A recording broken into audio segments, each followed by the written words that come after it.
we talk about art. Art is creating to me, and it's whether it's film, whether it's on a canvas, whether it's on a piece of paper, whether it's somebody creating and just being improv. It's creating.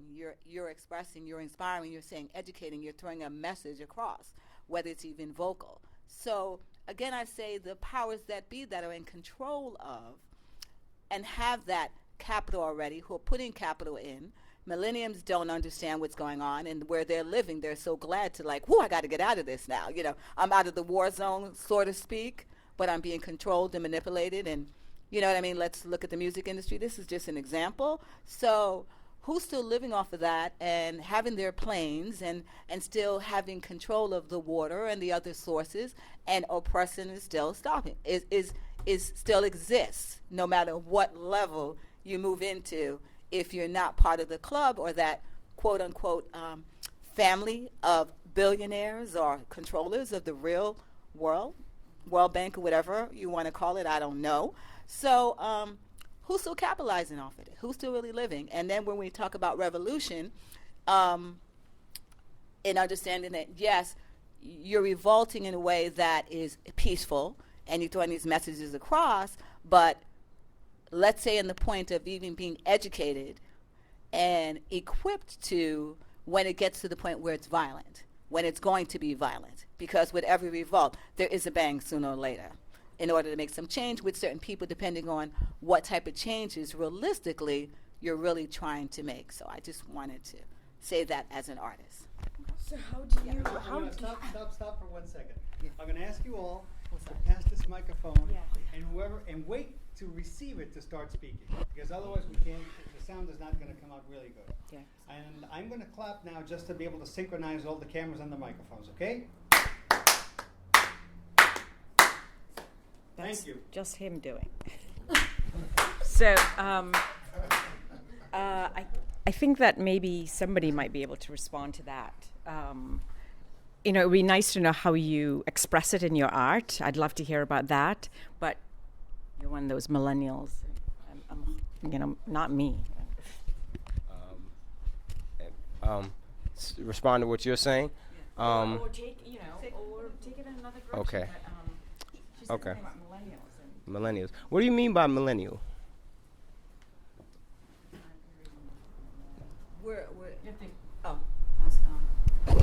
When we're talking about millennials, when we're talking about millennials and we're talking about like Generation X generation, like for instance, I grew up in the time and they consider my age group and where I'm at that time, they called us baby boomers. So then you have millenniums now and you have Generation X who are growing up in the technological digital world right now, and who are in tune to where these cell phones, the computer, and computers and companies and things are going like crazy, So when we talk about that, that's what I mean by millennials and Generation X, because this is the period of the children and people who are growing up now. That's the group that they're in. So it's not a negative term. Okay, I understand what you're saying.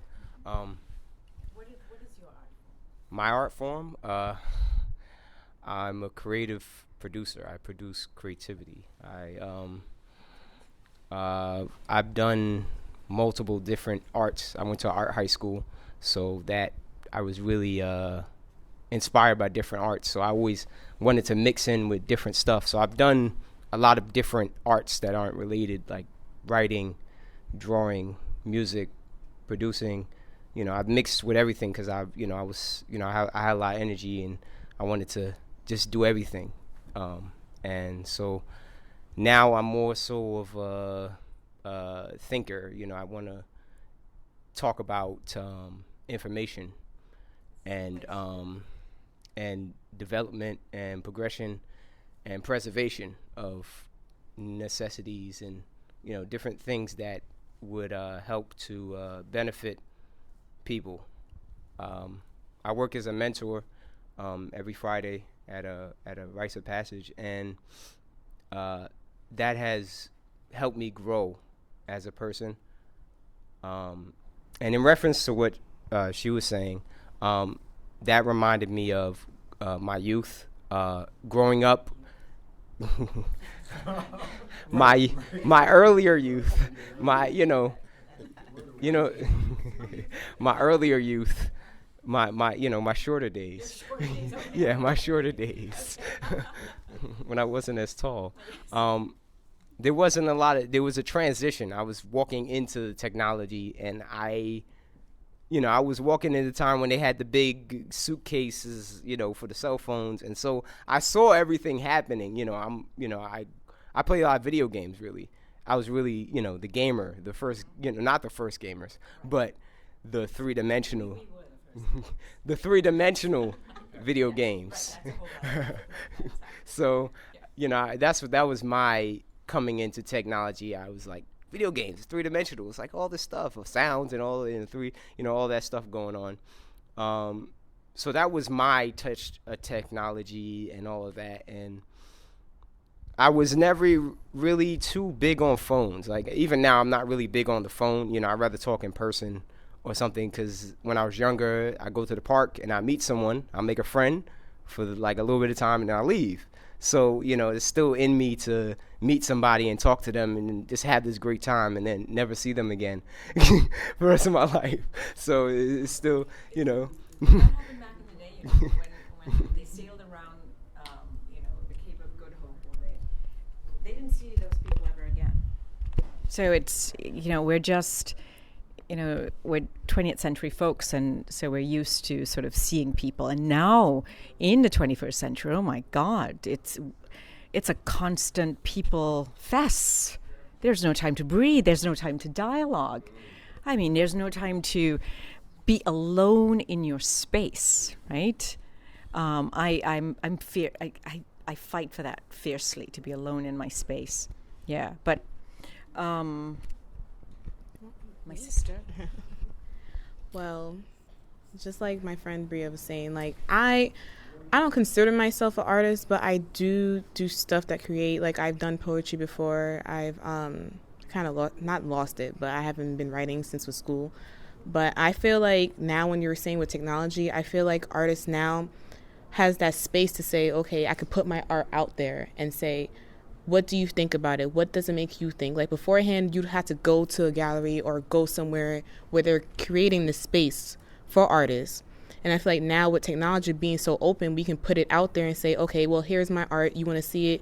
Make that dialogue with someone. And then maybe that person will say, okay, well, maybe I can do something too. And make more artists come out of their shell, because I feel like beforehand, people were looked down to say, okay, I want to be an artist. They're like, no, that's not feasible. That's not something I want to do. But now, since, yeah, exactly, get a real job. Don't put that creative stuff. It doesn't work out. And I feel like so many photographers, so many painters, so many poetry people, like it came with a good side and a bad side now, because now with technology, since you get this time to put out everything, sometimes people are not patient with that. And with art, you have to take the time to actually settle down, think about ideas. And I feel like everyone's just like, okay, well, we're just going to figure it out now and see what's the message. If I don't see the message, then that's it. And I feel like we need to bridge that gap. Like she was saying, like, she feels like that link between an artist and the free space and being able to understand it is kind of, we're missing that whole link because of that. And that's one of the parts to it, to say this new technology that we have with this open space, what do we do to make sure like people are still digesting what we're trying to do as an artist? Great. So I'm going to underline a piece. I'm going to underline something that you said. Like you said, you just do something, you write something, or jot something, or you draw something, but you don't know what it is, and you just meditate on it. And I look back at it and said, look, in the art world, you have something say modern art, ultra modern. So you could be what you call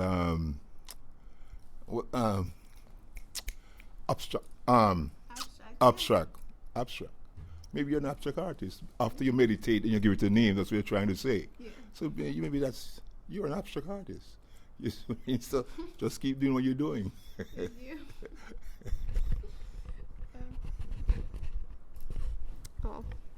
Going off what you said, patience. I noticed that so many kids, I used to work as a preschool teacher, and with all the technology, they want everything now. everything now. Even when they're asking for cookies or something. Can I have this now? Please? 3 seconds go by. Can I have this now, please? And it's like, what makes you think that I'm going to teleport here and then teleport back to you? Like, their attention spans, they don't have any patience, any tolerance for a wait time. And I've noticed that with myself too. I'm picking up my phone, I want something now. If it's taking too long to load or my phone starts roaming, I'm like, what the? This needs to work right now, because we're in that age where everything comes to us in an instant.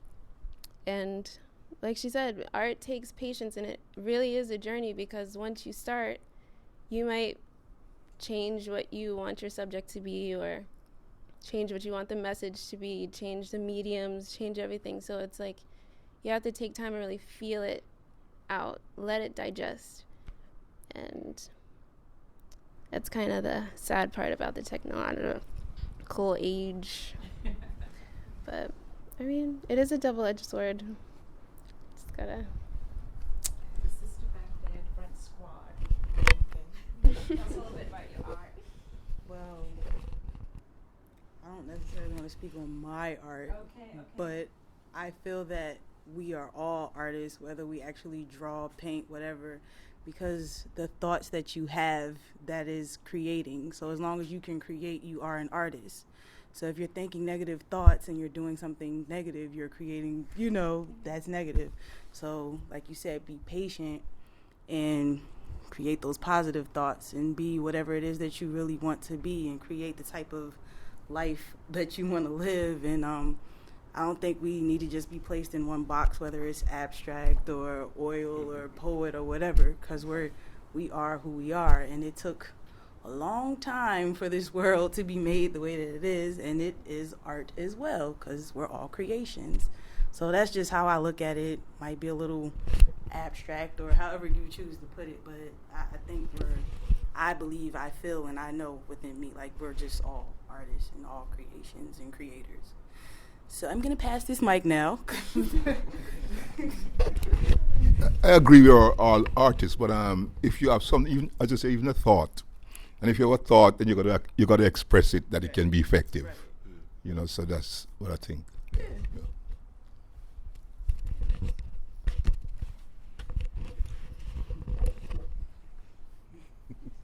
Here's the millennial. Tell us about your work. But by the way, I think millennials start at a certain age, right? I think 80. I want to say 85, maybe. If you was born in 85 and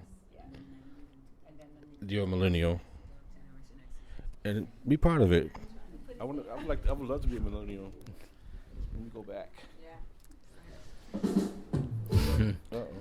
There's so much like everyone's been saying, this is positive and negatives. There is advantages to being born in this era and growing up in this era and being an artist in this era, but there's also, like everyone's been saying, the double-edged sword, the negativities that come with it, because everyone's so easily connected now, but everyone's attention span is so short at the same time. So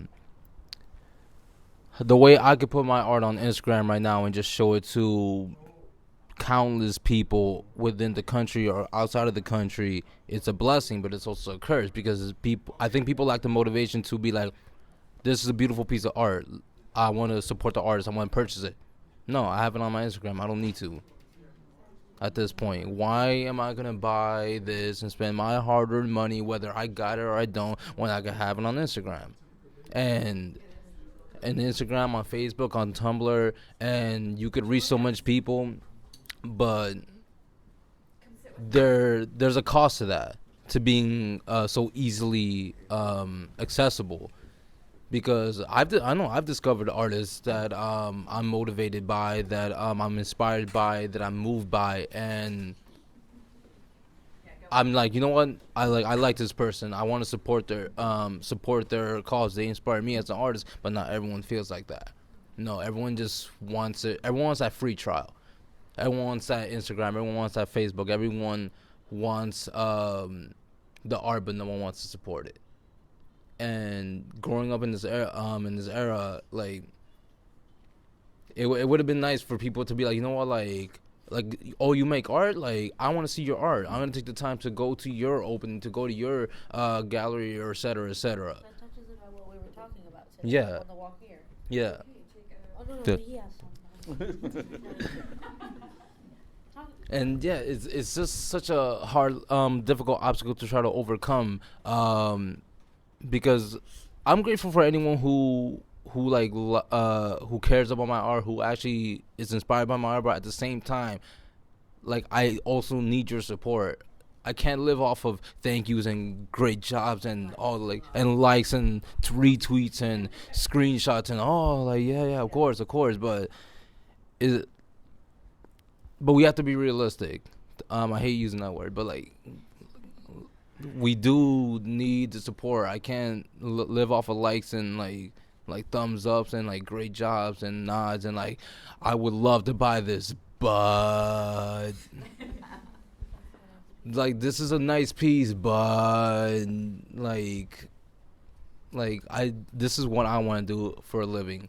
And the same way I support other people, I just wish some people would be intrinsically motivated to support others, to be as passionate as they speak, because otherwise it's just talk, and kind words are always appreciated, but I need to get to the next step, and I can't get there by just putting this out for free.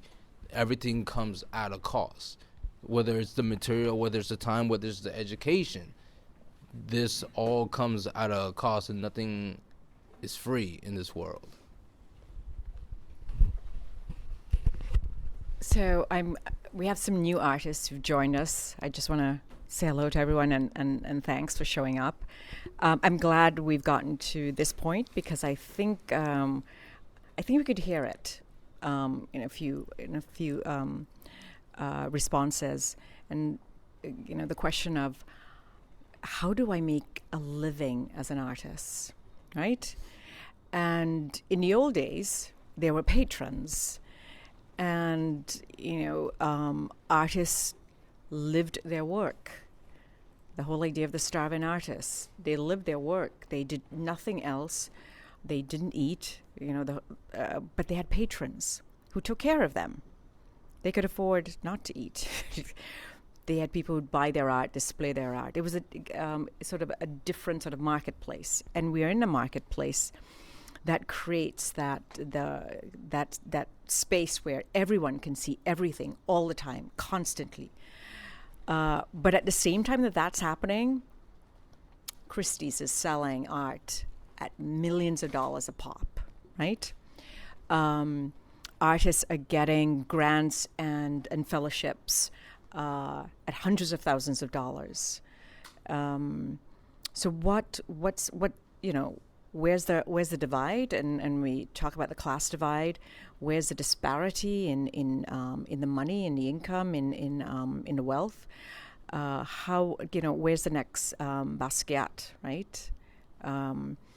Where's the next Cezanne? He's not one of my favorite. Or Richard Serra could create an installation, a single installation, the square footage of this building that we're in. And he can do that, he can take years to, a couple of years to do that off where he is in, I think, Prince Edward Island off the coast of Halifax. But he makes millions and millions of dollars. So we have to think about, as young artists, we think about where, they say follow the money in politics. How do we follow the money? Have you anything, sir, to add? So, yes, could you pass that on to the sister back there? This young man with the leopard hat needs to speak, because he's been in the game for a minute.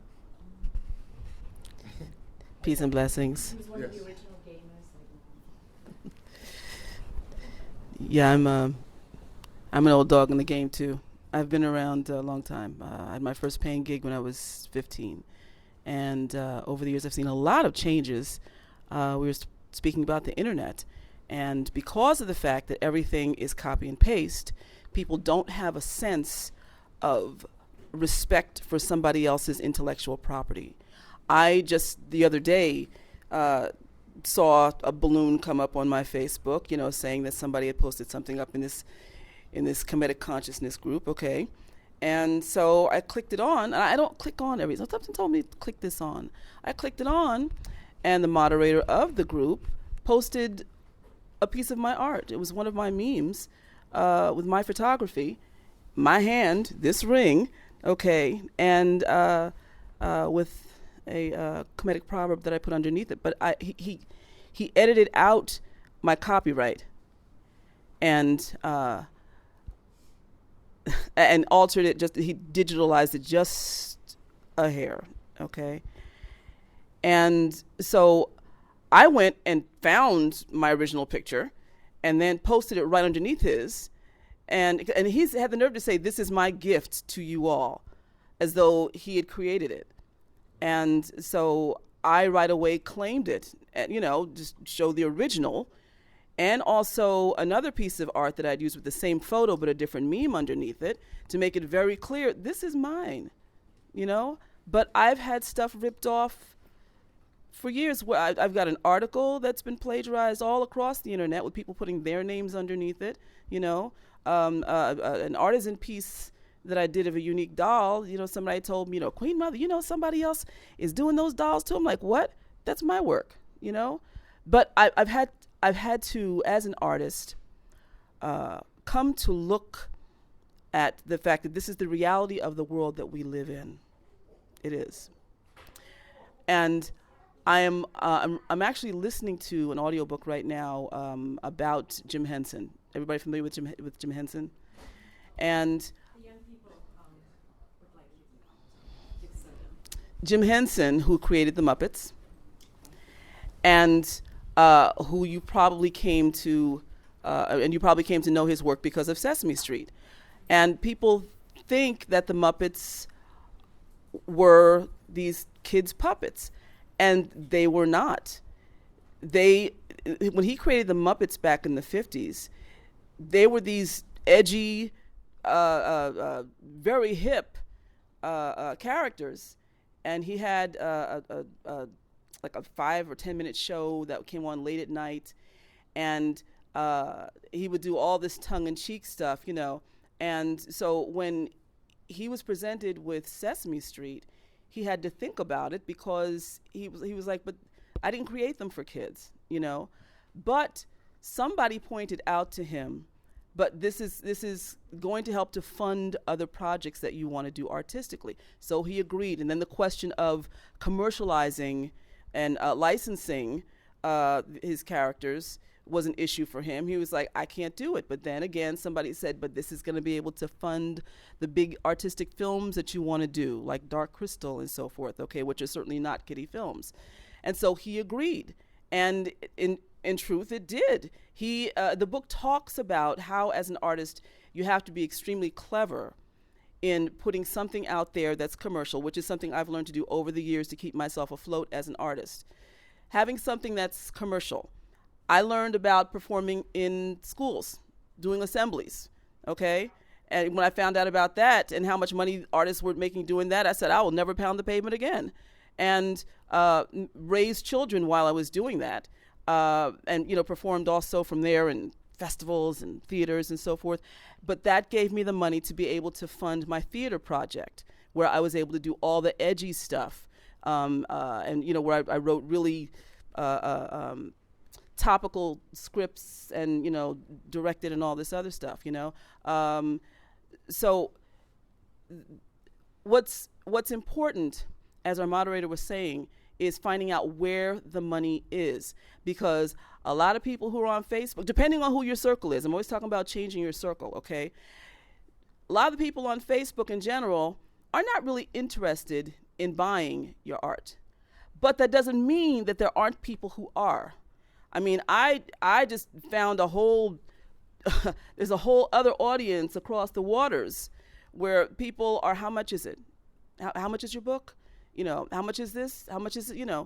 And so in staying savvy and keeping your ears open and making sure that you're not just caught up in what's going on in the game here in the city. You've got to think beyond that in order to stay afloat. I am sure that one of these young people might be concerned. I mean, I think this is all up your alley. Young curator sister, would you like to engage? Yeah. So I do think a lot about changing my circle. I think that's really important. You know, why is that important to me? Because it's inspiring always to meet different people. And those people you meet may have people that are interested in your art. And maybe they're interested in your message. Because I know as a creator, my message is really important. I am a Rutgers alumni, which I feel very blessed to be. And I have my own business. And my business, the quote I always used was, "Dreams make us who we are." Why is that? We all have a purpose. And the way that we envision our lives, we want to work towards that constantly. And the thing that I see that a lot of people have a hard time doing is being consistent. We'll start a project, we'll get the project going. Yes, the project's going, might not go your way. I'll leave it on the side. You're not being consistent. You're not constantly putting all your motivation and your inspiration into that one thing. We get the attention span, we get bored. Let's move on to something else. Let me create something else. But we're not finishing where we started. And so it's important to always, as a person, like I love journal writing.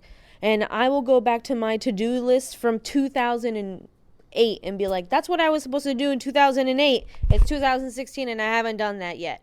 You know? So writing down these ideas, documenting these ideas, either through video or, for me, writing. I write all my ideas. I'm like, okay, well, by this year, I was supposed to have this, and that done. So it's really important to be consistent with your creative abilities. Because if not, it's almost like you go to waste. I'll pass it to you. Oh, okay. Oh, no, let's be on. Hi, everybody. My name is this on? No, it's not. Just for recording purposes. Oh, okay. Okay. Hi, my name is Fiona. I'm not sure if this was discussed already because I just got here, but kind of tailing off of the conversation that's been happening as far as making money and as far as making money as an artist, and kind of like trying to be authentic at the same time and trying to still express yourself. I've had I don't know how long it's been, but it's been a long journey with those concepts.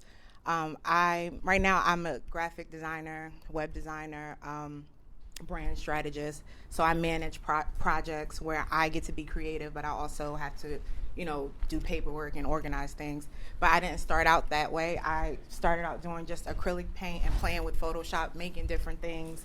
And it really didn't, I didn't see how it added value to other people. It just made me happy, and I like seeing my work out, on the internet, on wherever, I placed it. But I realized I wasn't making money, and I had to eat and I had to live, and I struggled with how do I express myself in the way that I want to express myself. How do I stay authentic? How do I not sell out? And how do I make money all at the same time? And what I realized is that I was thinking about me, which, I mean, everybody has to do at some point, because like I started out saying, you have to eat to live and you gotta, pay bills. But I realized when I became more service oriented, how can I use the gifts that I have to serve other people?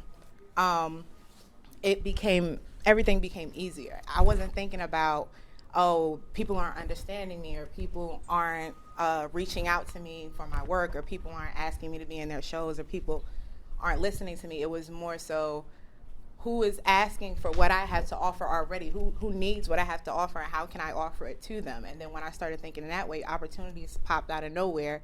And although I wasn't doing exactly what I wanted to do as far as creating specific types of arts, because I create like really raunchy things, and I still haven't found a way to express that and make money off of it. But with me going in the path of service, I got more opportunities. I started making money, and I still was using the same creative ability that it took me to do my own personal projects. So I still got to express myself, but in a way that helped somebody else, and I got paid for it.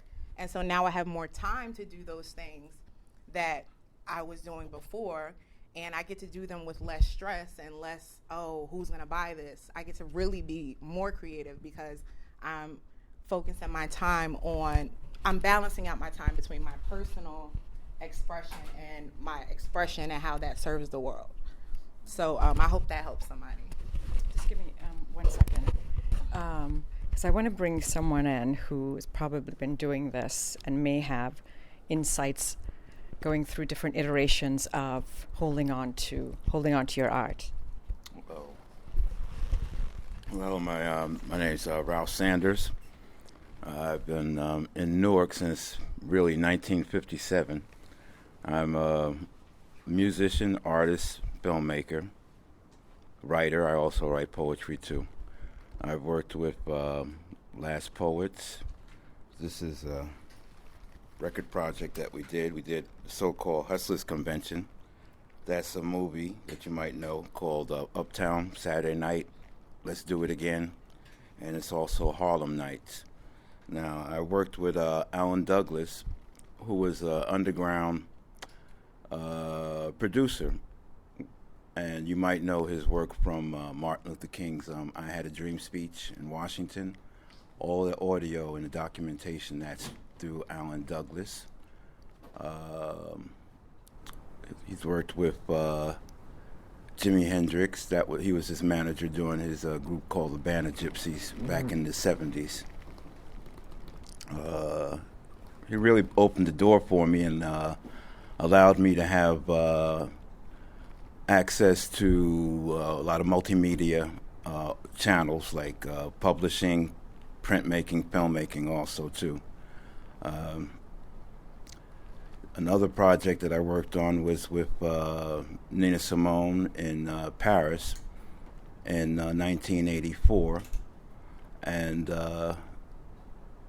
I did some music, and also I did like security work for her at the time.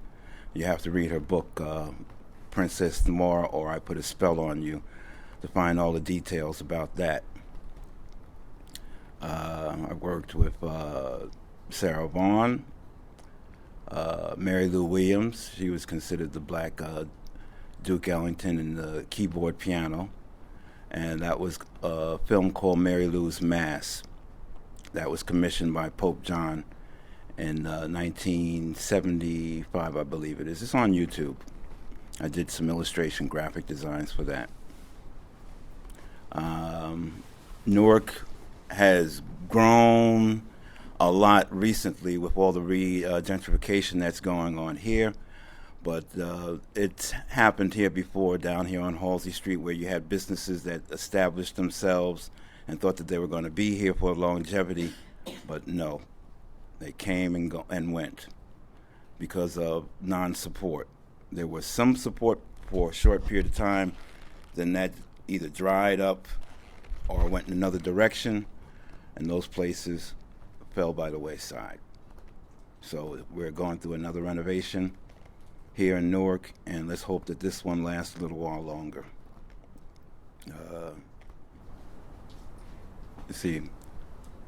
As far as like selling my artwork, I have been lucky to be able to be out here pushing my artwork. That's what you have to do. You really have to push your artwork. And if people see that you're really determined and you have a passion for what you're doing, somewhere along the line you're going to find people that are going to be very supportive of you. As far as like patronizing what you do, there are a few people that will be out here willing to patronize you and help you as much as they possibly can, but it's really up to you to want to push and promote your art yourself. The music venues that are here in Newark, there's a few music venues that I see, but there was a a movement in Newark back in the 60s called the Black Arts Movement. You had people like Sun Ra and Pharoah Sanders and John Coltrane, Larry Young, Max Roach, Mary Baraka, all of these people who are now should be names discussed at the table, at the kitchen table, because they were out here struggling with their music and art. It was a little bit different, but at the time, it called for different types of approaches toward music and art and expression. So I got a chance to work with different people such as Sun Ra and Larry Young, who introduced me to Miles Davis. And that just took me off into a direction of creativity as far as in the music. And I still continue doing my music, and I still continue doing my art. And my films, I say at least I have 13 films out now. Some of them are on United Artists. Some of them are independent films that have been inside of the different film festivals in Cannes, in Spain, and in France, Iran, and Algeria.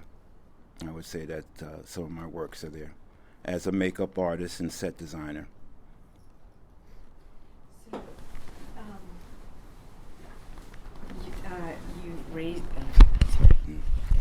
you brought up what is it? The Black Arts. Black Arts movement. Movement, right? Right in this area. Right. I remember reading about that and reading more about Newark because of that. How many of you around the table know about the Black Arts movement? Okay, how many people under 30? Are there any people under 35? So I think what I want to sort of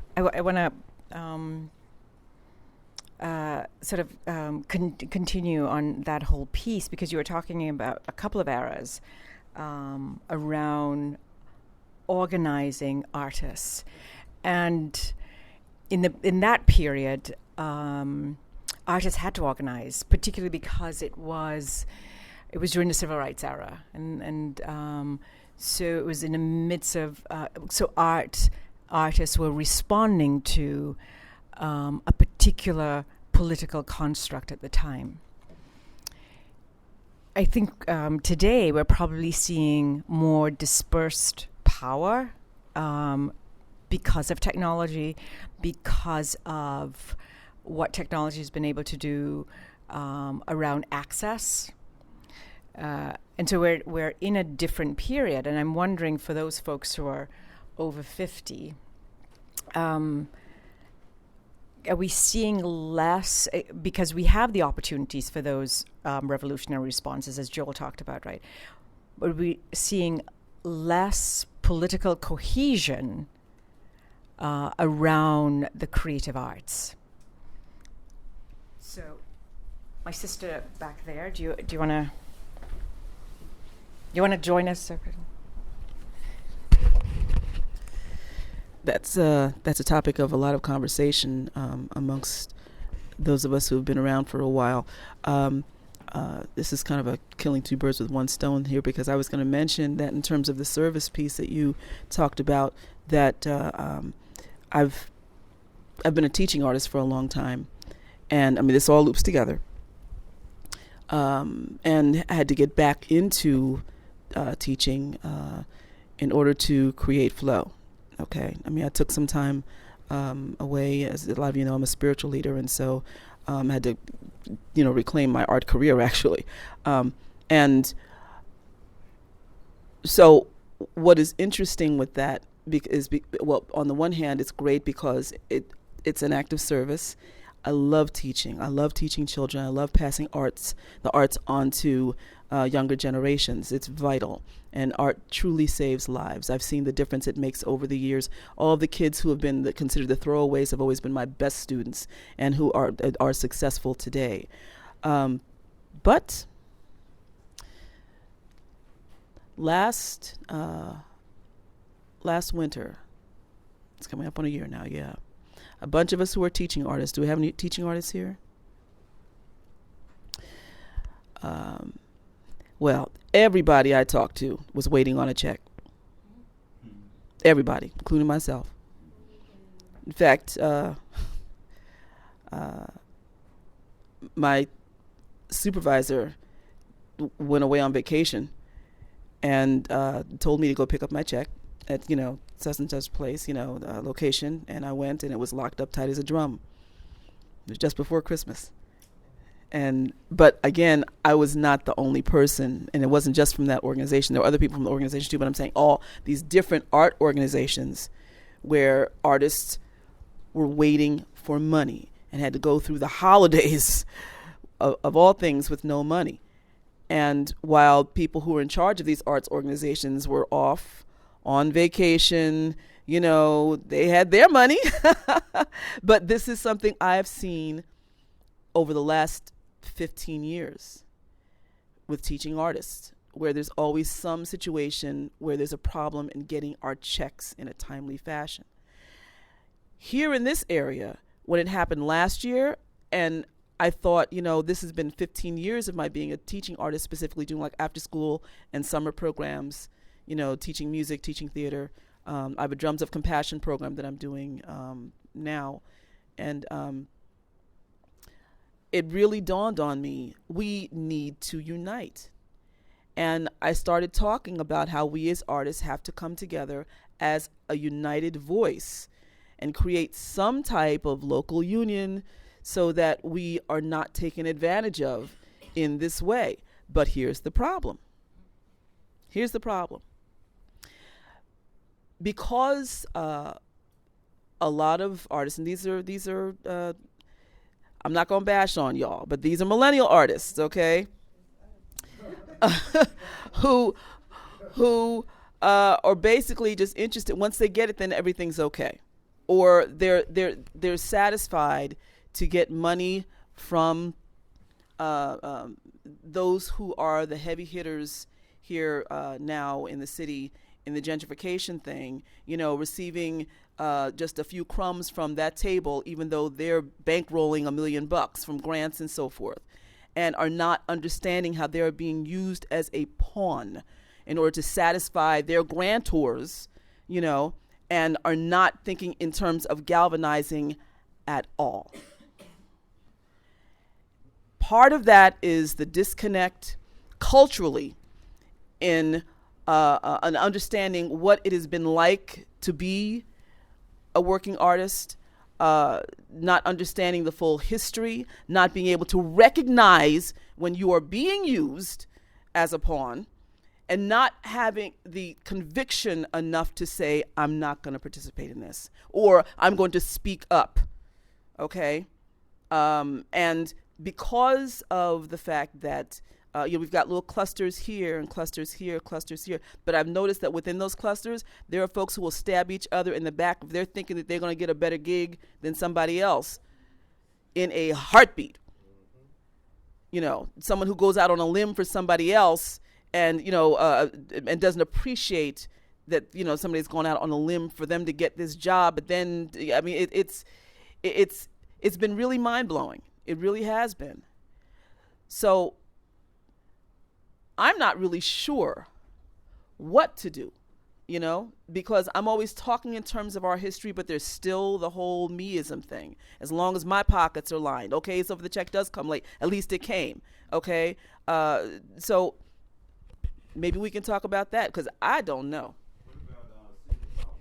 Well, let's just wait a second. So let me say that that's why we're the Artist Recreates the World, engaging in public dialogue, because this is your space. You get to drive it. You get to create whatever you want to create here. Because you talked about, we talked about political organizing around the Black Arts Movement in the 60s, and where are we in the midst of, because gentrification is happening, as Gary and I have talked about, right? Artists have created a fertile ground for economic transformation. And how do artists participate in that transformation and be the anchor institutions that they are? And I'm on a crusade to get artists to begin to see themselves and define themselves as anchor institutions, because I'm from Brooklyn, and neighborhoods go through changes, and one of those, it comes on the inspiration of artists, right? So because art has an economic base construct, and everyone wants to live where you can step out of your door and hear music or see art, or have conversations. So how do artists define themselves as at the forefront of that as anchor institutions, and claim a space to negotiate, which is what I'm hearing from you. But I'd like this brother to sort of move on it, and then I want to come back to the young brother there, because I want to find out if what he's hearing is getting to a place, because I'm sensing that you want to recreate your own world on how you move economically and how you and your colleagues move economically, right? So my soul is yelling out right now. Nice. I'm listening to what you're saying, because this is a conversation I have amongst my brothers and sisters very often. So one of my paths is photography. And informally, I end up doing some teaching, because in my circle of people, I'm usually the one who has put a lot of time in terms of the study and so forth. So for every creative thing that I've done throughout my life, there's always been a business aspect to it. I've always considered myself an entrepreneur, at least until recently, when I read something that made me rethink and realize that what I actually was a freelancer, and that there was a difference, and that oftentimes creatives aren't very good business people, and they are in need of support in that area. And it doesn't necessarily have to be a conflict. While some people say, I'm creating my art, I'm doing my thing, and I don't have time to worry about this. Somebody else can worry about this. And that's how most of the people who we know, and the celebrities and so forth, as a long time ago, KRS said, that's how you get jerked when you do hard work. So at some point you have to take that piece in. You were speaking about the kind of, I believe you had said something about kind of having this union of artists. And so when I came upon that freelancer epiphany, one of my brothers that is in my circle has been trying to get all the photographers together, because the truth of the matter is that if we don't work, we don't get paid. There's nothing. So there has to be something where you can have someone who has your back. So in case you can't cover this event, in case something comes up, you're not at a loss. And so we are trying to kind of get that thing going.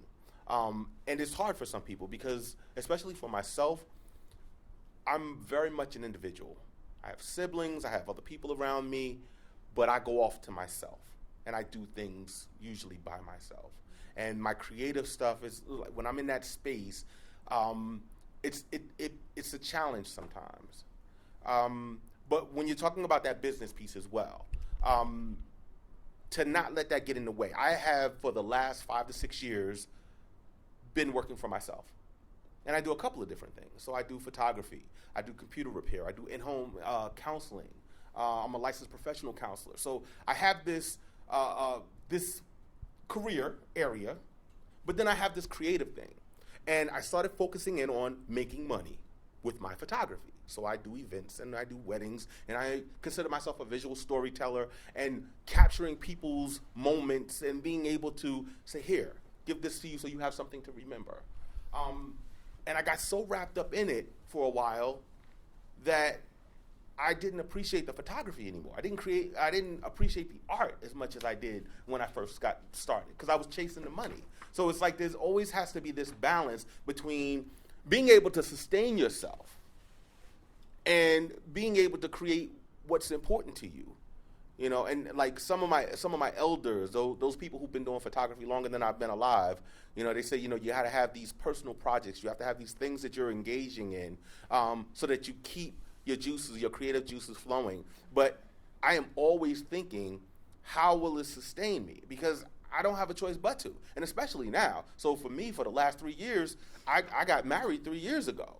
So I'm fine being in a space to say, as long as I've got something to eat and I've got a roof over my head, I don't have to have everything. So I don't have cable on right now. I don't have a car right now. I don't have this. I don't have that, whatever. I'm not worrying about that because I'm able to live my life in a way that I'm happy, that I feel that I'm able to share what I have and what I create, and that's an important thing. However, when you have the responsibility for another person, then that's a different game. Or two. You know, I just have my wife. I don't have children and everything else. And then that would make, we're talking about how you have this part of you here that is your creative part, and then you have this other part of you here that is your, I got to take care of business.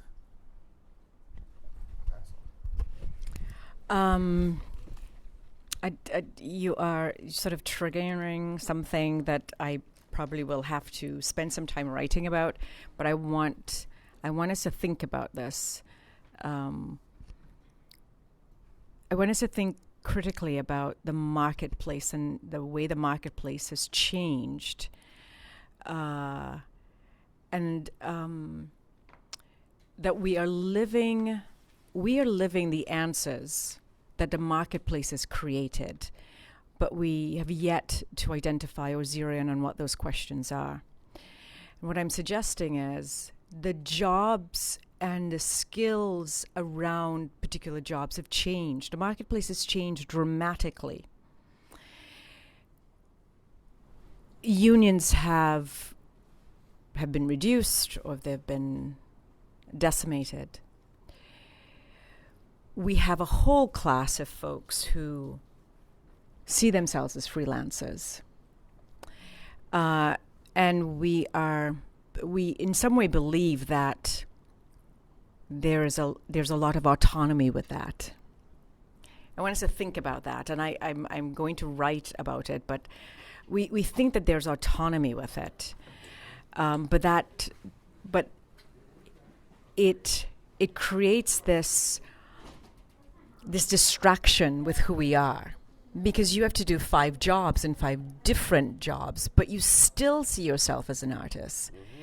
And I'm wondering if there are more artists today as a consequence of the change in the marketplace and the change in jobs and the change in the way in which the kinds of careers that in my career just 5 years ago or whenever, are there more artists because there's access to it, because the freelance market has expanded, and because as human beings we must be creative, we must be productive. You know, I would say to folks when I worked in a nonprofit as a nonprofit exec, I would say, I'm not doing God's work, I'm doing work that I'm really talented at. And, you know, we say folks on Wall Street are really talented. I'm talented at nonprofit management, and it's not God's work. And so are we. So I'm thinking about the way in which we see ourselves, with the way we define jobs, the way we define the marketplace, and maybe that has something to do with whether or not we can, whether or not we understand what unions can do. Because so I'm throwing a lot of things out, only because you're all inspiring me to think. But I want you to consider all of those things as tomorrow or another week or the next time we come back to this public dialogue, which is so critically important, I think, to artists. So I'm happy about that. My brain shut down. Oh. Go ahead. Oh, okay. You mentioned the autonomy. Maintaining your autonomy is, as an artist, I'm a hip hop artist.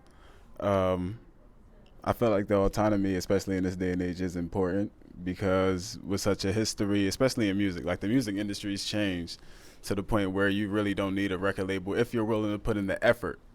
I think that's the thing that we keep skipping over is the effort. Like, yeah, it's 5 and 6 jobs you got to do, but you can do it. Like, if you really want it, you got to do it.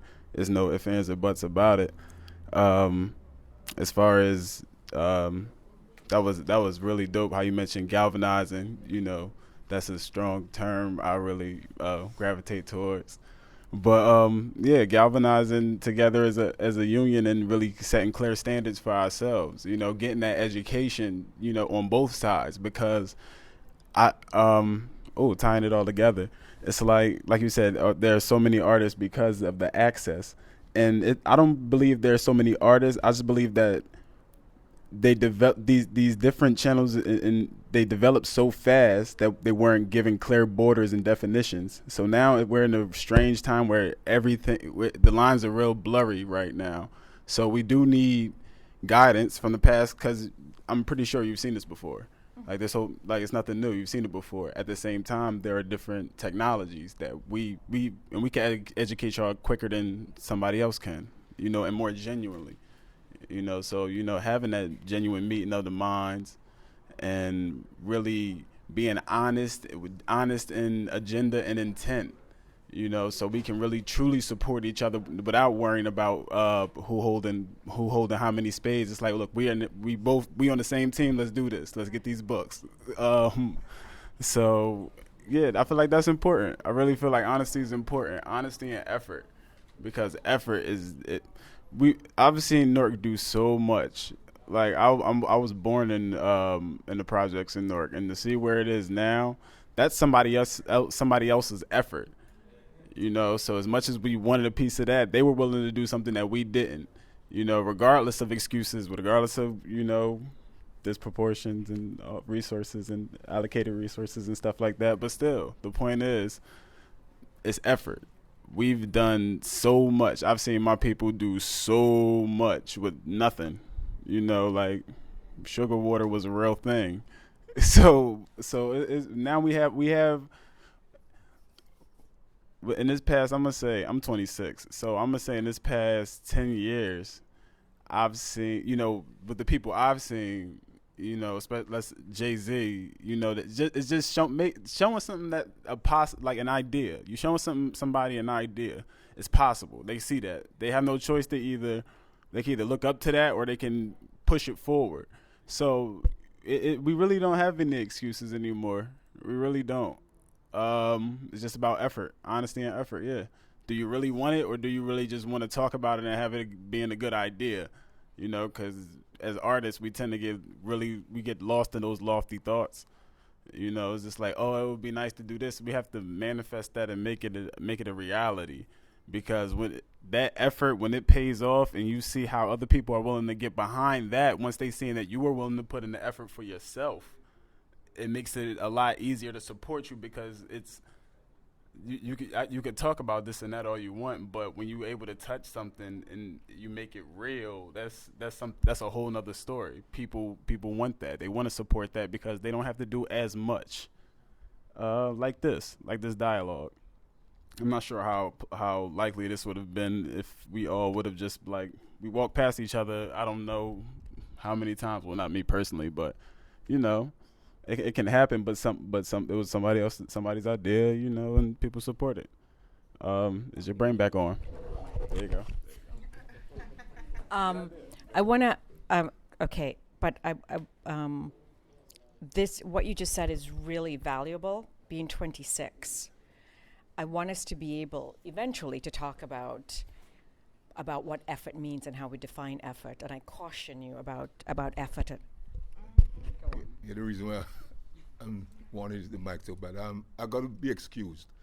I have a poetry jam that I'm supposed to be. Where is it? Tell us. 867 Broad Street, the Source of Knowledge, the bookstore. Oh, down. Okay. You know, I'm supposed to be doing something there by 8 o'clock tonight. You know, Okay. I'm gonna have to leave. But talking about the financial aspect of us being artists. You see, over the many years, I've been doing poetry for about 34, 35 years. And I've been gone from Kwanzaa programs, Black History Month, you know, certain scholars will call me. And you know, a lot of people think I'm getting paid. Some have been on community television, community radio. I've been on LIB during the years, doing a little bit. And I've never made no money. Many people, and I've been around the world and ain't got no money. So sometimes not really money. And it's not every one of us in the art. It's like anything else. It's like in the basketball players. There's so many of them out there. It's not everyone is going to be superstars. Right. You know, personally, me, I'm a nationalist. So I'm motivated every night by maybe something I see on the television. I go on the bus, and I come back and I write something. And as I said before, I put a lot of money in making CDs. And the amount I put out, I don't think I get a fifth of what I already put out. And I'm still planning to do more because I feel I want the message to go. Because I'm eating, I'm sleeping, and I'm happy, really, really happy in my life. Nothing really upsets me. I don't frustrate. I don't go on the bus and get stressed because something the bus stop and people are doing this. I just sit back and relax. When they must move to take me, I'm home. So, you know, that's the thing. I'm covered with myself. So what I do it. But I don't say not to get paid. I wish I could get some money for some of the things I do. I've been in Africa. I've been on the radio. I've been on television in Africa. And people think I'm getting paid. I just do it voluntarily. I go to Africa, get involved with the students in the university because they're talking about liberation, and I just get involved. So some of us going to get paid, you know, and some of us ain't going to get paid. So that's I'm going to leave it because I got to leave and go and do what I got to do, you know. But thanks very much, but I'll be back. I'll be back at the next session. Thank you. But on that note, I just want to remind you about Tupac's words once again about, you know, there's enough for all of us. All of us. There's enough for all of us. He said it more than once. Yes. And where's my young brother, my young artist brother? Oh, he's showing his art. Ah, well. All right. Peace, everyone. Yeah, I actually want to go back to what the sister over there was saying. As a progressive mind, a revolutionary, I should say, because I don't just, you know, back to what I was saying earlier about me mentoring. You know, I mentor young black boys, and you know, we definitely go over a lot of different stuff that is going on. Very straightforward with them, and we focus on current events and just the different matters of, you know, this life, and different things surrounding. We're raising them to be men, and you know what she was saying, you know, organizing, and you know what he was saying, being true, you know, basically being true to yourself, but also not letting these you know, whatever corporations, whatever situations, you know, institutions sway you from yourself. You know, something I see, well, in myself is that to be a mountain is to not be fazed by most outside forces, you know. And that's just from my experience and just going through, because I went, you know, being a mentor took time for me to get to that point.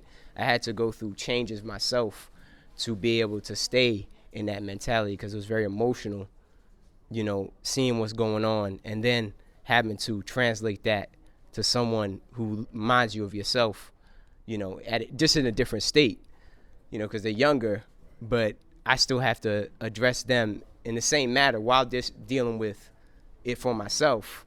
So it was very interesting, the experience, and it definitely helped me understand this conversation about, you know, being true to yourself and standing your ground, per se, you know. And for me, something I'm building for myself, a little bit of philosophy, is that I have no enemies. All my enemies have been defeated.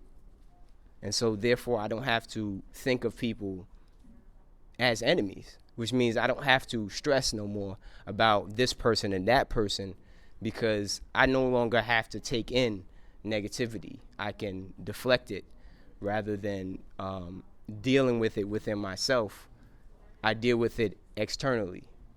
So, you know, not having enemies and because for me, the whole idea of enemies is like, then you start to focus in on that. You know, for me personally, because I'm analytical, you know, my cousin's an engineer, and so we sort of have that sort of analytical mindset.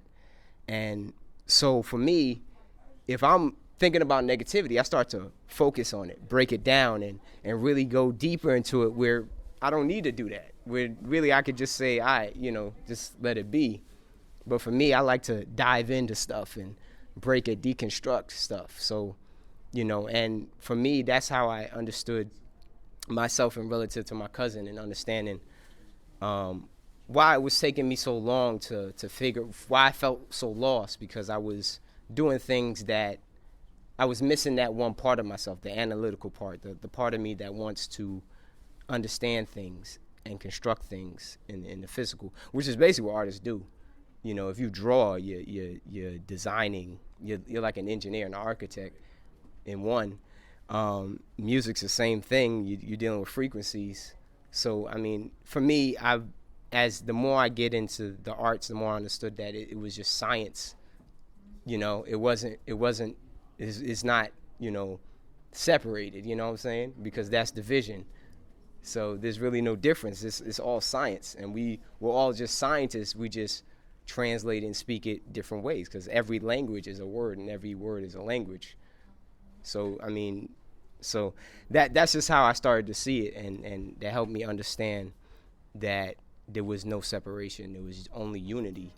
And once we get rid of the whole dividing and labeling everything, then we can see that we ain't really in conflict in the first place. Conflict is not really existing. It's more of a photonic play, I should say. Photonic as it's just lights, flashing lights, rather than something actually happening. And that's pretty much what I wanted to say. We had organizations here in Newark. We had the National Conference of Artists. I don't know if you're familiar with them. Well, they're supposed to still be around. A lot of the artists, older artists that you see at some of these events that are going on, were members of this organization called National Conference of Artists, which was a collective of older generations. In some cases, they were mentoring the younger artists also, too. Like you have Gladys Gower and Alita Caldwell, who was the principal at Arts High School. We used to have art classes on Saturdays at Arts High School. I guess young artists are too young to have had that. So I guess it was changed over to the Newark Museum. Any of you were like in the junior museum classes? I'm not even from Newark. Okay. I'm from Central Jersey, but I do go up there a lot, Newark Museum. To visit, or part of the Newark Museum, junior museum? Mm-hmm. Yeah. I didn't even know that they had that, so I'm probably going to look into it. Okay. They have an artist in residency program, too. I think it's still going on. You know about that? The artist in residency program at the Newark Museum? They still have that program there? You don't know? Anybody? Okay. Well, that'd be interesting to look into now to see if they still have that program. I remember back in 1971, we had a protest outside of the Newark Museum because it took the Newark revolution that happened in Newark downtown to get the attention of the museum to say that the artists, black artists, were not being represented, and the artist collective, as far as I know, they got together and they made some demands to the Newark Museum about having some kind of black representation inside the Newark Museum besides just a few artifacts inside of one of the rooms. So that was a major big art show that they had at the time. They had artists from all over the country, as far as I know. And there was another art organization called the CQ Gallery in New York that was with Romeo Bearden, Jacob Lawrence, Carol Bayard, and Carolyn Maynard, and somebody, George Smith. A lot of these artists that some of them are still alive today. Mm-hmm.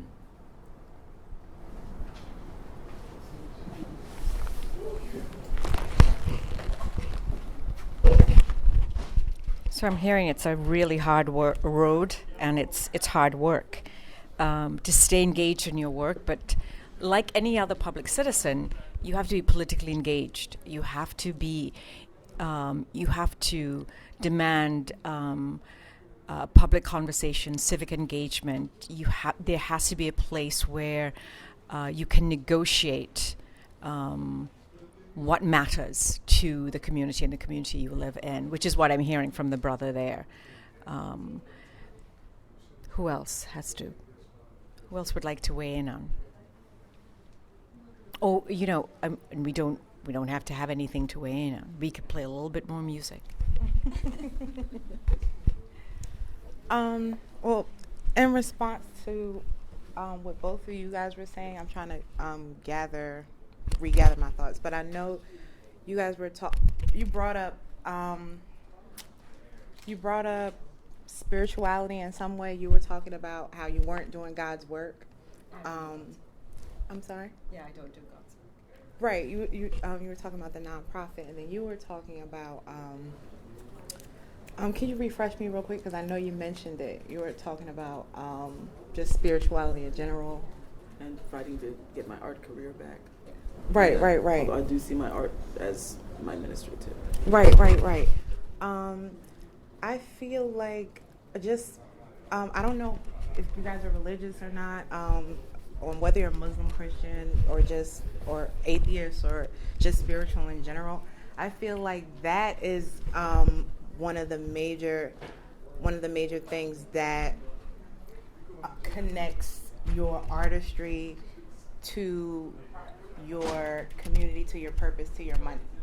All of those things are connected in the string, and I feel like a lot of people kind of separate those things into different categories. Should I keep this right here?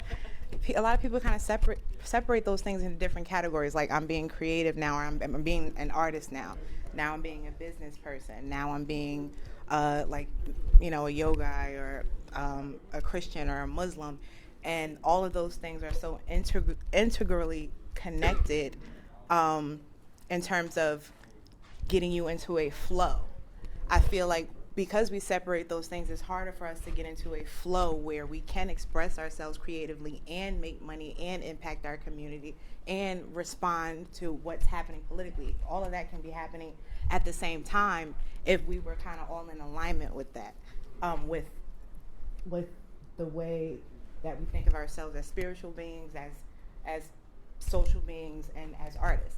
So I think what I'm trying to say is, like, the way that we connect that is by kind of trying to bridge the gap between all of those different things. Like, what are my values, and what values do I gain from whatever spiritual practices I have? How do I fuse that with how I do my work, with what I say yes to, with what I say no to, with that how much effort I put in? Am I doing too much because I'm trying to prove that I'm worthy to God or to whoever, or can I just relax and ease into it because I have faith, or I know that I'm okay? Just taking whatever spiritual practice you have and fusing it into how you make your art and what decisions you make. I think it does not only a lot for you as an artist as far as getting more work done, producing more work, and not like just starting and finishing projects, or trying to go for the next buck, or just trying to eat. It does a lot for you in terms of you get to actually create something period. Not only for you, then you create something for the community. You create an example of how to move, how to interact with life, because we're creative, and I personally feel like everybody's creative. They just haven't tapped into it. But I feel like we as artists are creative. We kind of have like an obligation to show other people how to live more creatively, and our art does that. What we produce does that, but also how we live does that. And I feel like the more that we kind of bridge all of those gaps together, the more that we can impact our community, and then they will respond. Like, they will respond with opportunities, they will respond with feedback, they will respond with political movements, all the things that we're talking about. But if we're not in alignment, we can't kind of get things to move. That's basically what I had to say. So I just let me just clarify when I said I'm not doing God's work, because like the concept of being a starving artist, and so you're greater when you starve more. When you're in a nonprofit, people pay you less because they say you're doing God's work. And so I say to people, I don't do God's work. I do work that I'm talented at. Therefore, I deserve a particular price point. And so what we're getting at is sort of, where is the price point for artists, right? And you talk about, you've got to put the effort in. But there are a lot of people, as I said before, a lot of people with patrons, a lot of people with support, with not having to be, because and let's agree on this. We are multifaceted beings. So that is not unique to this generation or to this marketplace driven by the kind of technology that it's being driven by. It is not unique. The great thinkers were great writers, they were great painters, and they were farmers. And they were, and some were preachers. So being multifaceted is not new. Feeling overstressed is new because time has just exponentially increased. So time moves so much faster, and that's because of technology. But it doesn't mean that the issue of price point and wages has not been, it's been an ongoing conversation forever. But what we have now is more dispersed power and the opportunity to have a public dialogue anywhere we choose to have it. And because we have access to that, we have access to information, and a lot of that information is experiential because, as you said, my sister, waiting for a check, it's quite experiential. We can begin to look at the new economic construct for being an artist. And that's the whole idea of how we organize, right? Organize. And that happens through public dialogue. So I'm so inspired by what I'm hearing. I'm quite excited. So who's gonna take it next? Would you like to, my sister? Of course. Where have you been, young brother? Where have you been? I do the dialogue. You do the. See what I mean? Multifaceted beings all over the place. What is going on? Could you talk to him, brother? He's doing everything. I was like, you should be here. But so.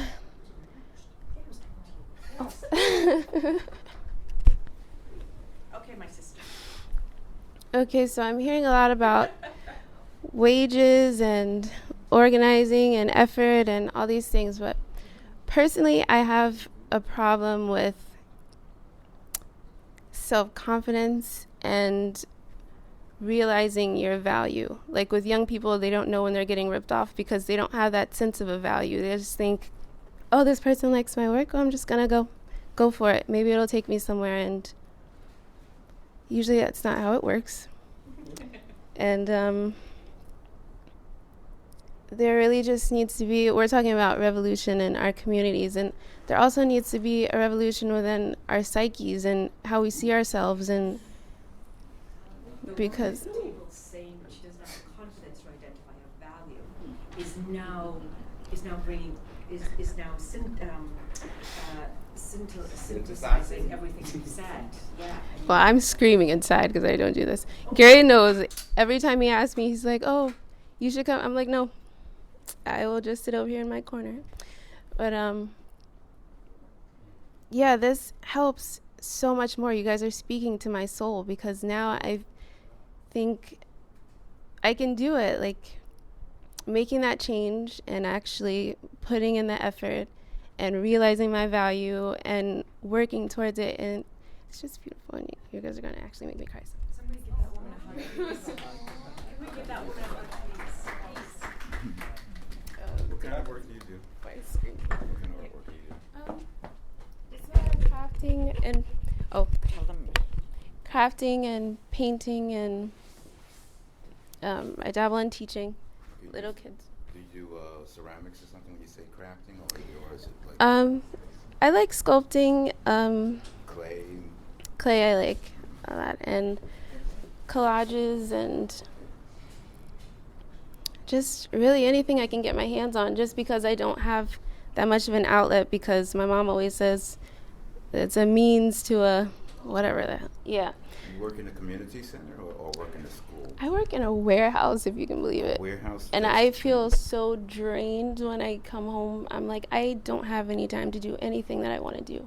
So you're actually So doing whenever some kind of manual labor inside the factory. Then when you come home, you do your artwork. Is that what you're saying? and I have to like make a sincere effort to make that time because I'm drained. I understand that. So it's You have to be determined. You have the determination to continue doing what you want to do. And so when you come home, you take your little break, your little 3 hour or whatever in the night to rest your body up. But that energy, like you said, that struggle that's inside of you to create, it's still there. That's your passion. yeah, anything I get my hands on, if I learn something new, I'm doing it for hours. That's good. That's great. That's great.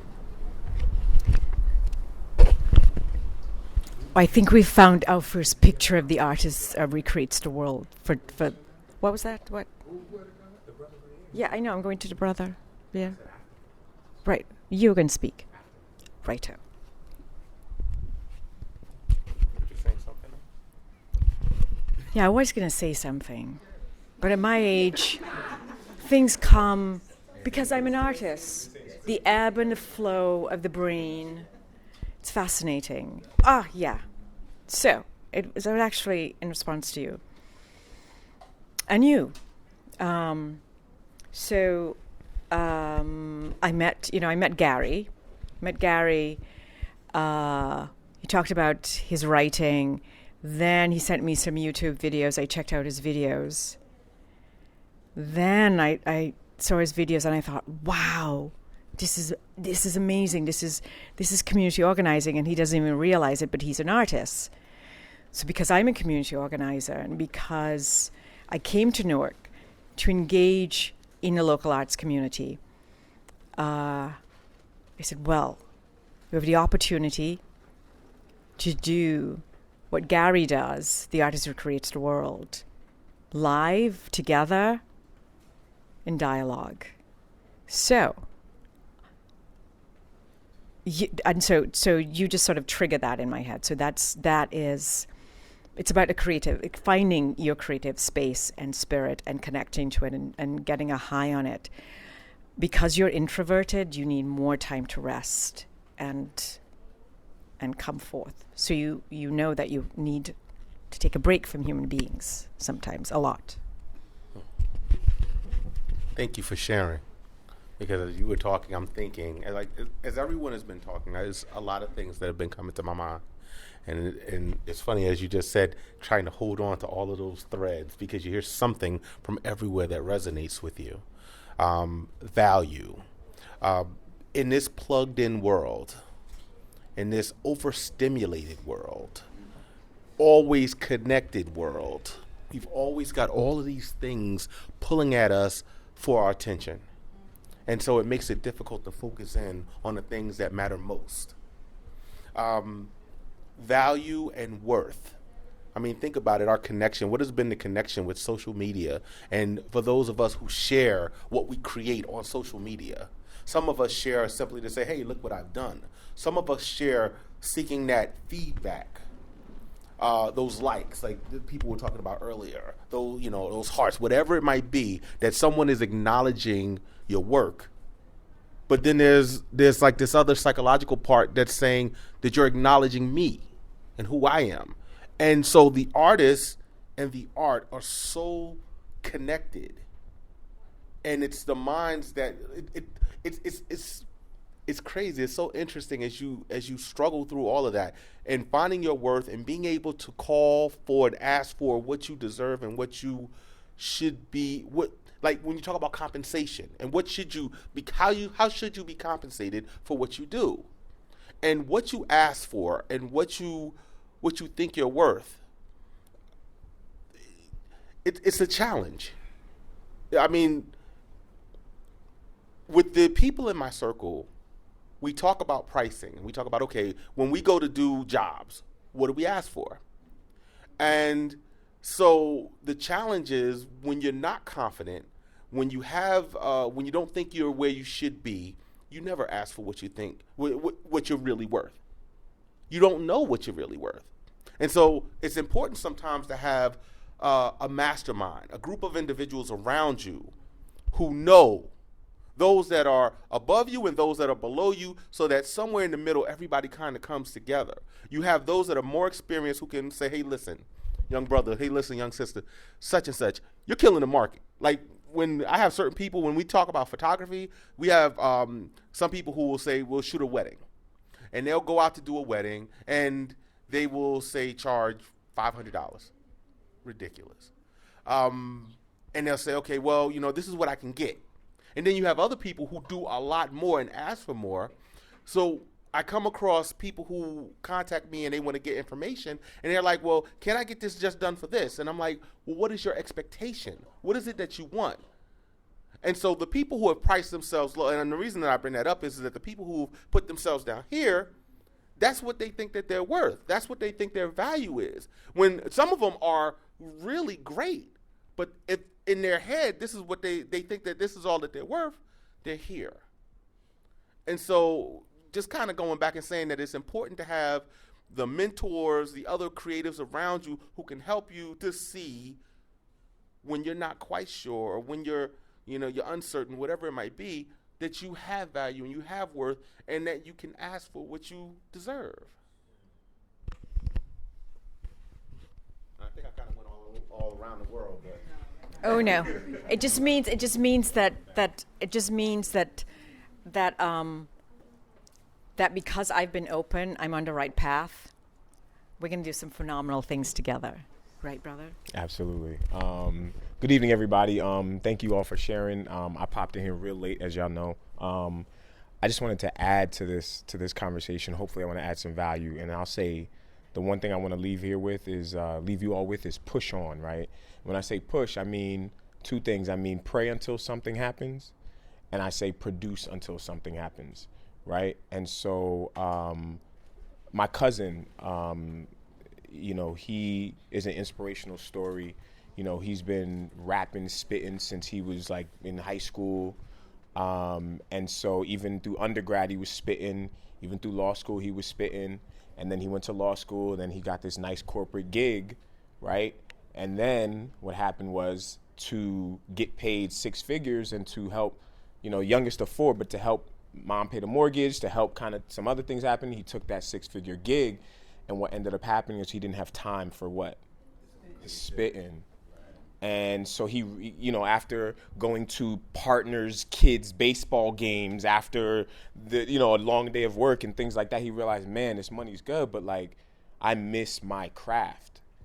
And I think originally he didn't really know his value until he started to really sharpen his craft and work more on his craft, right? And so he ended up working at the law firm, just stacking for about 2-3 years, ended up quitting, right? Leaving the law firm, and he, his going away party, he spit a nice little something for them there, right? And now what he does is he spits, like that's his like full-time gig. He also, and so he does law still, yet he does it on his own terms, right? So he'll help startups, entrepreneurs, artists review contracts, create contracts, draft things, understand entertainment law, real estate, and also he's a restaurateur. And you might know of the restaurant called HLS in Maplewood, formerly in Montclair as well. Those two you see were the third tries of HLS. It started in 2000 and failed several times, you know what I mean? And they kept going. And so his name is Arinze Onuga, and his brother is Ike or Mecca. And so if you know Freetown restaurant right here on the corner, they sold them that spot, and they sold them Vital in Montclair on Bloomfield Avenue. And so that's like my inspirational thing I want to leave all the artists here with that maybe aren't fully aware of their value yet, or are not compensated the way they are. I'm an artist as well in a different space, but I create, and sometimes I don't even get paid for the work I've done, and which really stinks because people ask you to do something and then they don't pay you. And so I want to leave y'all with push, right? So pray until something happens and produce until something happens. Whoa, that was cool.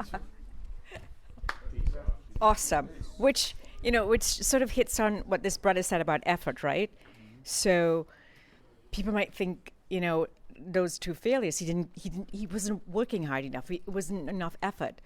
But it's when you hit that sweet spot and sweet zone, and sometimes it's when you step away from it, and it comes. So, you know, my sister used to say that to me. She's much older than I am, and she'd say, Josie, when you open up, your eyes will see it. And I had no idea what the hell she was talking about, and I was 35. Right? Right? And I'm like, I am ready. I am open. I am what? But she was right. Yeah. Well, I think, if you insist, brother. You stay right there. Oh, sorry. Because I have the camera on. Oh, yeah. Okay. You want to share something? So I just want to. Hey, Jesse. Oh, okay. Wow, I'm on camera. Oh, it's like those there's posts we do. We're like a comedy team. Hello. Yeah, we're coming to. But anyway, I want to thank everybody for coming around.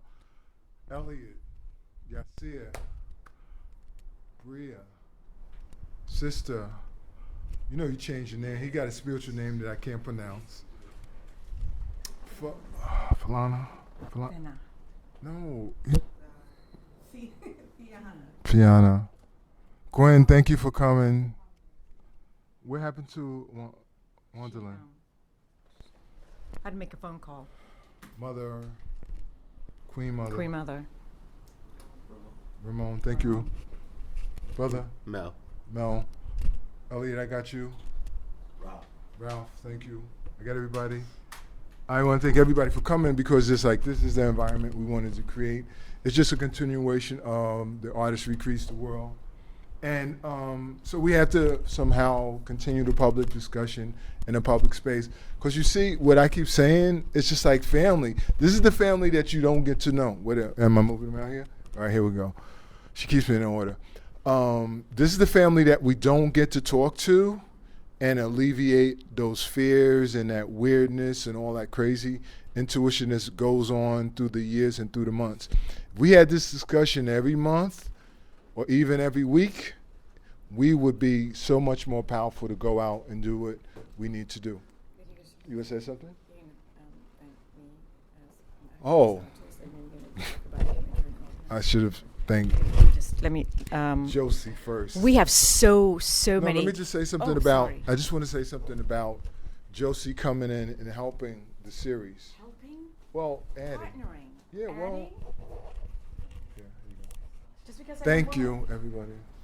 It's a gender issue we're having Yeah. here. No. Yeah.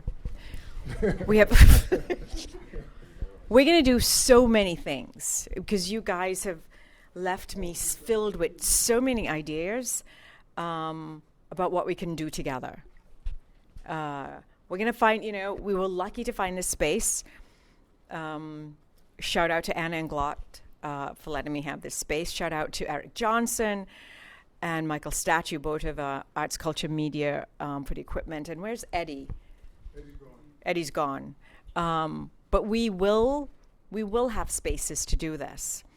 We'll have spaces where we have dialogue. We'll have spaces where folks can have their stuff when engage in dialogue, but have their stuff on our website. We're gonna create a website. Next Open Doors is gonna be so phenomenal because I'm so excited, and I'd like the last word to go to this brother.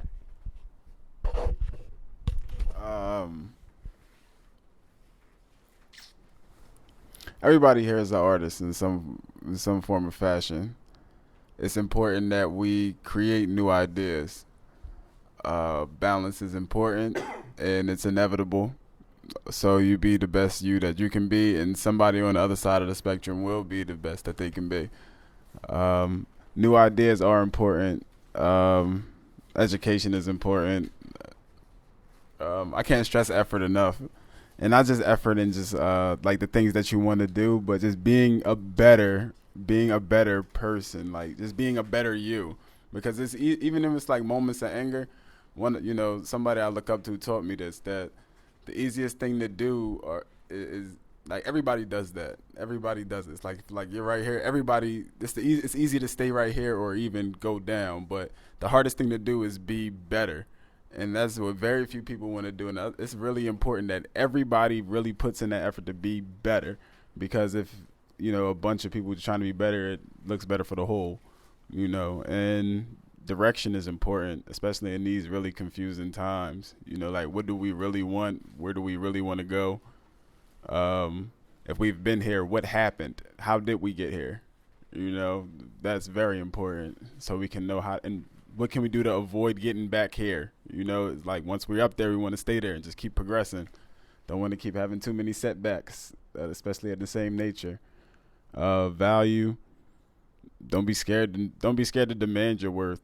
You've been through these things, by yourself for the most part. You felt everything. You've been in it. You've been in it since day one.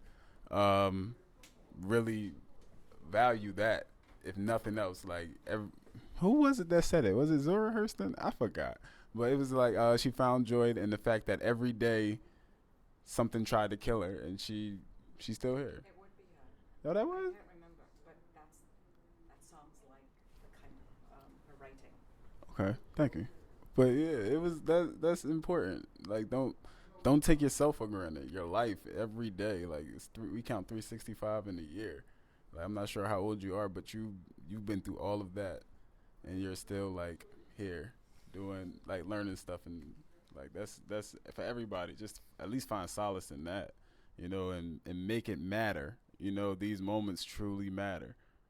Don't wait. Like, procrastination kills. Like, it's one of the worst things, you can do. As like, just being alive, I feel as though that's one of the worst things you can do is procrastinate, because the next breath isn't promised. And you can say I'm tired, but remember the first time you said I'm tired.